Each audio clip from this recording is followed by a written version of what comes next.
Evangelical Presbyterian Church, Ghana, and other eminent clergy, also regional minister, member of Parliament for South Deiga, District Chief Executive for South Deiga District Assembly, Deiga Kwadwo-Dei XII, Paramount Chief of Peki Traditional Area, Togo, Mamau, congregants and members of the Evangelical Presbyterian Church, Ghana, residents of Peki, fellow Ghanaians, ladies and gentlemen,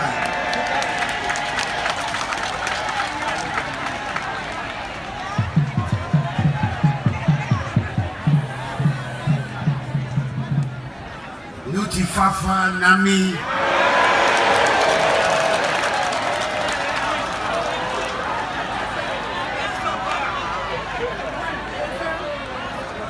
I'm happy I've been able to make it to this event, marking the highlight of the celebrations of the 175th anniversary of the arrival of the Bremen missionaries and the establishment of the Evangelical Presbyterian Church.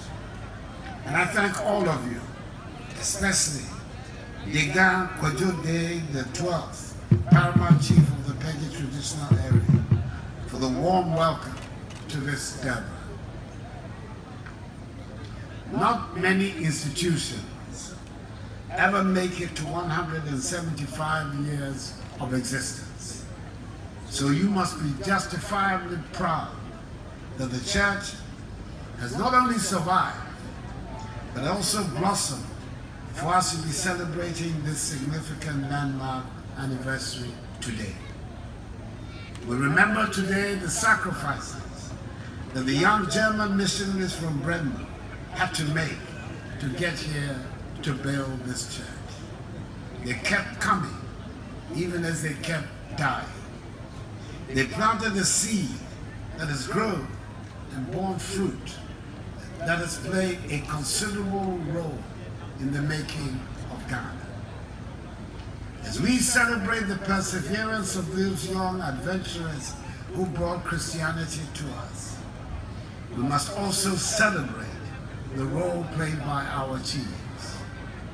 I wonder what the Deiga, the Peki chief, made of the spectacle in 1847 of this young German man who came into his community with a message that had no precedent.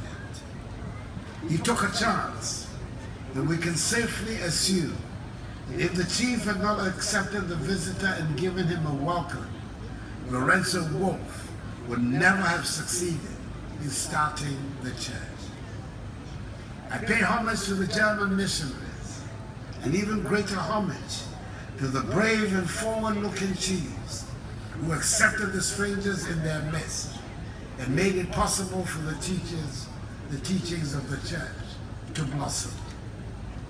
It is well known that even though I'm a practicing Anglican, because of the school I went, I'm very much at home among Presbyterians. I was born and baptized as one, because both my parents were active Presbyterians throughout their lives. They provided the atmosphere in which I was brought up. When I was growing up, there was not much difference between the Presbyterians on either side of the Volta River. There was not much difference between Basel and Bremen. There were no doctrinal differences, and there were no differences in the values to which they adhered. So we can safely say that I feel very much at home amongst you.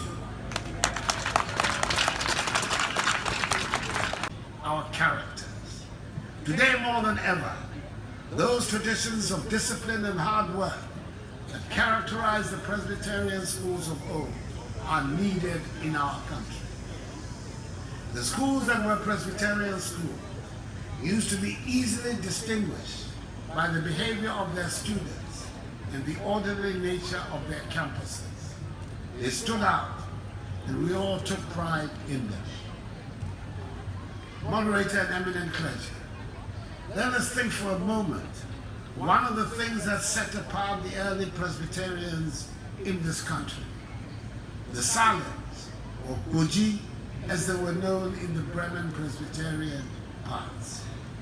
These were the communities that developed around the early Presbyterian churches around the country. Their houses were well and laid out. They were clean and orderly.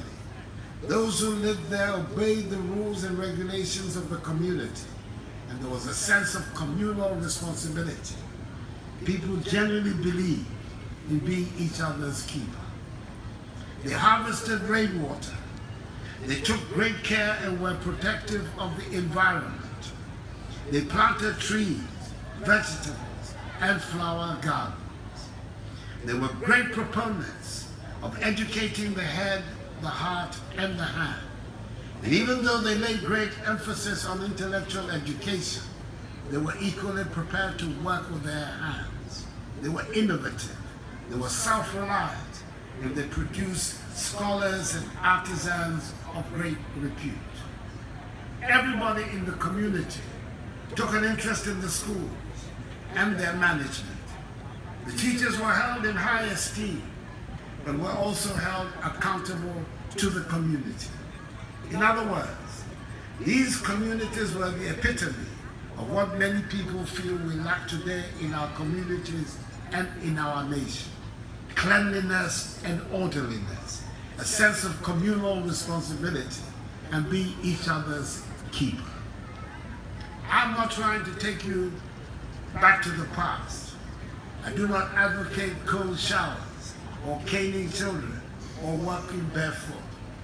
And I wish these earlier Presbyterian communities had been more tolerant and receptive of our traditional music and dances, for example, and not earn the reputation of being killjoy. But I believe there's a lot we can learn from those early communities and their forward-looking attitude. As the Boji communities of old did, we can all certainly harvest rainwater, build toilets in our homes, cultivate school farms, keep our surroundings clean, and be punctual all the time. I ask you to capture the spirit you are known for, and let us build the self-confident and prosperous Ghana we all desire. Since it was established in 1847, the EP Church has espoused its mission of, quote, bringing light to where there's darkness, unquote, by spreading its tentacles across the entire country to establish churches alongside educational institutions. But you go beyond religious and education affairs and are active in health, agriculture, afforestation, and climate change as well. I'm impressed by your collaboration with the peace councils at regional and national levels, and the particular efforts in the process of seeking peaceful resolutions to conflicts in Alabanyo, Konya, Bimbila, and other areas. Moderator, eminent clergy, Deiga Kwadwo-Dei, ladies and gentlemen, I implore the Evangelical Presbyterian Church to act according to your declaration and mission, and join with us to bring about the innovation, renewal, and transformation of our society. I know that neither my party and I enjoy much support amongst you, but I am determined that my government will continue to work to convince you we deserve your love and support.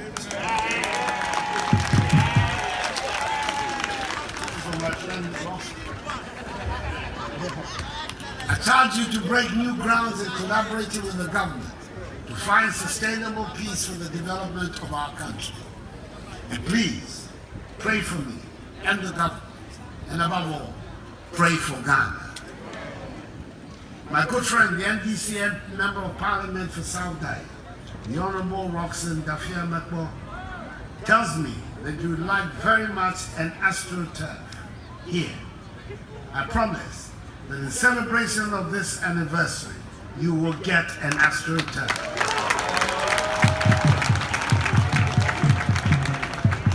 For the time being, I have a donation of 50,000 CDs to the church for this occasion. May God bless the Evangelical Presbyterian Church of Ghana and us all. And may God bless our homeland Ghana and make her great and strong. Thank you very much for your attention. Akbe, Akbe, Akbe.